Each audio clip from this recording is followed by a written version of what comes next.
va proposer toute une palette d'outils, depuis le massage, et il y a toute une palette de différents massages, la végétothérapie d'inspiration haïtienne, et puis à côté de ça, il y a des outils tels que le rêve éveillé dirigé, il y a le travail sur les rêves, il y a le travail avec la voix, il y a le travail sur les lignées et les héritages donc transgénérationnels, un travail très spécifique sur le reparentage, tant maternel que paternel, et puis un travail aussi sur les symboles.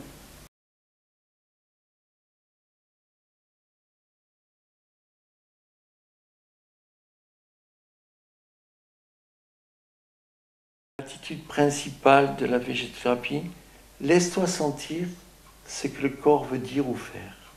Laisser le corps, parfois à travers bien sûr des interventions du thérapeute ou une certaine manipulation au niveau de la respiration, mais d'aider le corps à trouver un mouvement interne spontané. Et nous ne pouvons pas programmer d'avance qu'est-ce qui va s'exprimer à travers ce mouvement spontané. C'est ça toute la beauté, on peut dire, ou tout le mystère du travail. La personne, en suivant le corps, trouve comme un message en attente. C'est comme ouvrir la boîte aux lettres, la boîte mail. Voilà, on a tous les messages de l'intérieur, quelquefois c'est mauvais mails, des fois des bons mails, et des fois des cadeaux surprises qui viennent nourrir la psyché. Et de cette émergence, alors la conscience va apparaître et toute une remise en ordre de l'histoire peut se passer à ce moment-là.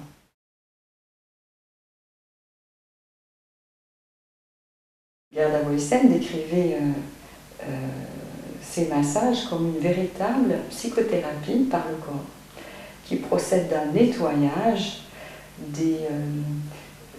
je pourrais dire de l'histoire, qui s'est d'une manière très concrète incorporée. L'outil privilégié, c'est le toucher. Passer par le corps, par le toucher. Et après, ce toucher, il est utilisé sous toutes sortes de formes et toutes sortes de modalités. Toucher dans le travail biodynamique, c'est une conversation, c'est un dialogue avec le corps de l'autre. Ça veut dire, je te touche, mais en même temps, j'espère une réponse de ce corps-là qui parle avec moi. C'est pas moi qui explore, c'est la personne qui peut, en suivant ma main, explorer les sensations qu'il y a dessous.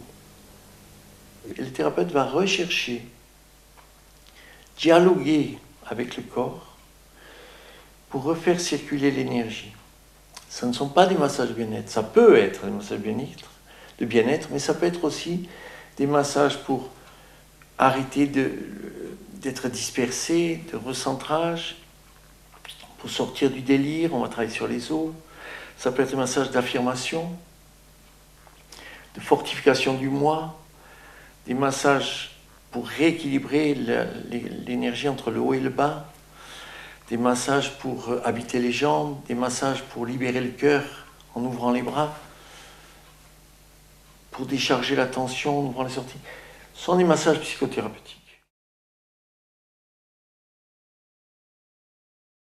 Ce qui est thérapeutique, c'est pas le discours qu'on fait sur ce qu'on croit être. Ce qui est thérapeutique, c'est les mots qui viennent vraiment du corps et des tripes, qui sont chargés. Il y a des personnes qui sont coupées au niveau du mental, qui pensent, qui parlent beaucoup. Il y a des personnes qui sont coupées au niveau de l'émotionnel. Elles sont émotionnelles, mais ce ne sera pas connecté ni à une situation, ni corporellement. Et ça, il y a besoin, quand ça se passe, d'arrêter ce phénomène-là et de travailler les connexions avec le corps et les connexions avec la conscience.